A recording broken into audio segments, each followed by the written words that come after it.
Missiyanın Məkkədə geniş yayılması və ona mane olan amillər. Peyğəmbər Salavatullahın hərəkatı risalət uğrunda kamil bir cihad idi.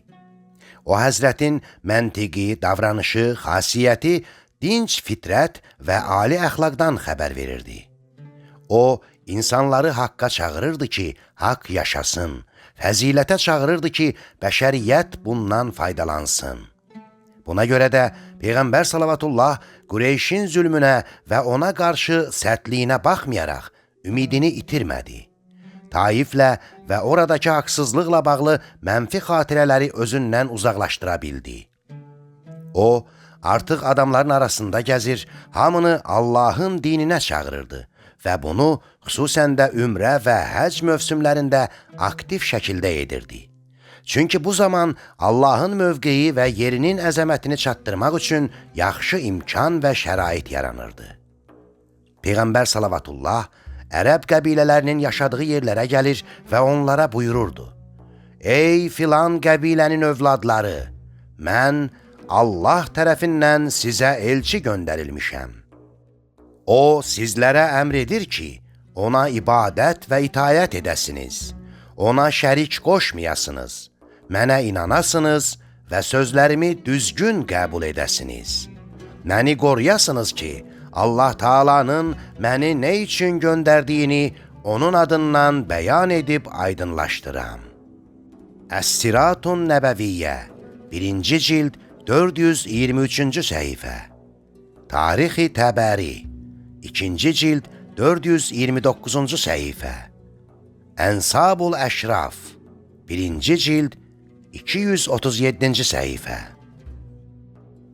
Peyğəmbər Salavatullah çox da məşhur olmayan bir neçə qəbilənin yanına gedib səylərini təkrarlayır, lakin ya sərt cavab alır, ya da gözəl bir şəkildə ona üzrxahlıq edirdilər. Bəziləri isə İslamı qəbul etməkdə siyasi məqsədlər güdüb hakimiyyətə gəlmək üçün sövdələşməyə başladılar. Lakin Allahın Rəsulu onlara hər hansı bir sövdələşmə və ürəyi yumşaqlıqdan uzaq olan bir cavab verdi. Onların ali İslam prinsipləri hesabına fürsət qazanmalarını qəti şəkildə rədd edərək buyurdu: "Hər şey Allahın əlindədir. O, kimi və nəyi hara qoymaq istəsə, onu da edir."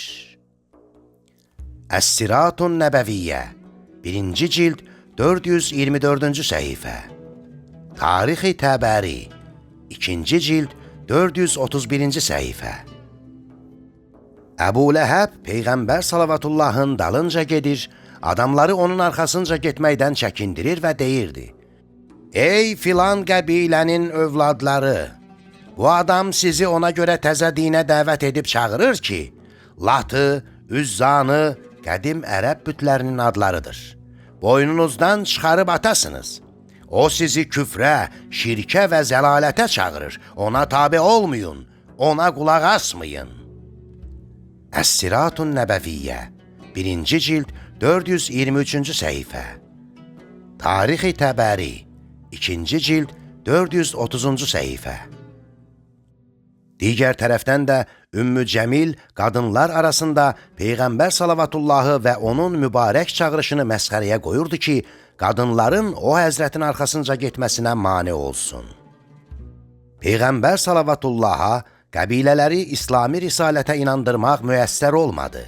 Çünki Qureyş qəbiləsi digər qəbilələr arasında dini mövqeyi ilə seçilir, Kəbə evinə xidmət göstərirdi.